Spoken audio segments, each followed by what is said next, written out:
That's the marriage list now. That's the marriage list. You need to provide all these things before you marry the girl. All right. So why are you shouting? Is it too much? I'm just like, can you just explain this? Okay. Point by point, step by step. 1 trailer of yam for the umunna. Who are those people? Yeah. Which one is who are those people? Umunna. Oh, you will soon know them. Don't worry. All right. 1 trailer of abada for the umuada. Who's that? Who is that? Don't worry, you will soon know Okay, them. please. You will soon know them. I will do. Okay. 1 barbing salon for the junior brother. You are going to open a barbing salon for the junior brother.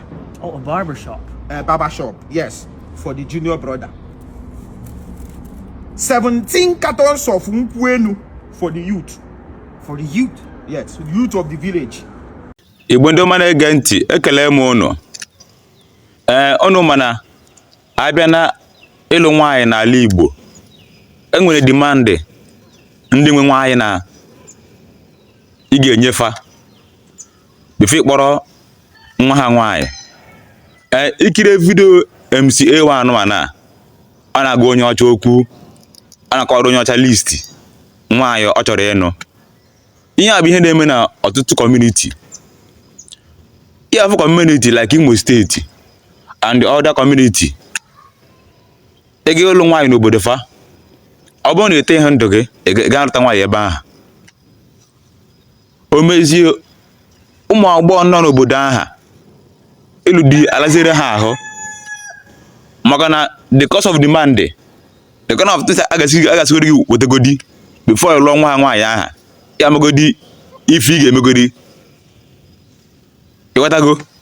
Imana enwere community abịa pụta nnọọ asị gị ọ bụrụ na ị goro mmadụ woman gojoria akpati ọ bụrụ ibi ihe ndị ụmụnna obodo aha ihe dị otu a ọ bụrụ nye ha ihe dị otu a ịma na nwa nwaanyị aha ị ga-akpa ewela a na-emezi ọdịnụ ka marriage ọ bụzi for sale du woman ahachi ịlụ alụ ọ bụzi for sale.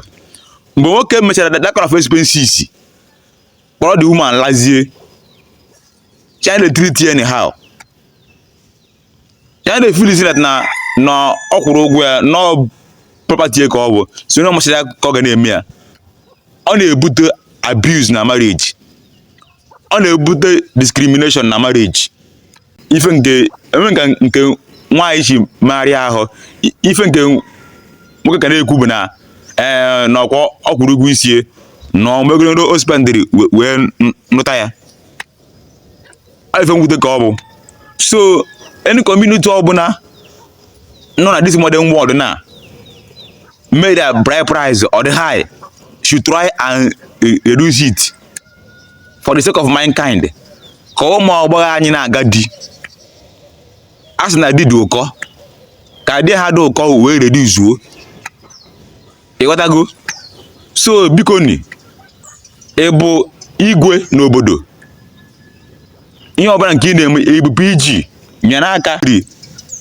ereduzuru ego eji alụ nwaanyị n'obodo ụnọ so that ka ụmụ agbọghọ na bụ ụnụ ruwere ego ịga di wee na-aga di ọ ga-enye aka a na-enwe ọmụmụ na-enweta progress na-enweta akụ na ụba maka na onye gaa fụ ka obodo si eme ọkọrọ nwanne ya abịa lụrụ nwaanyị n'obodo ụnọ kpọtụ unu show anụ a na-eme ọ ga-emezi onye ọbụla nọ n'afọ obodo ụnọ ọ na-agbara ụnọ ọsọ daalụnụ.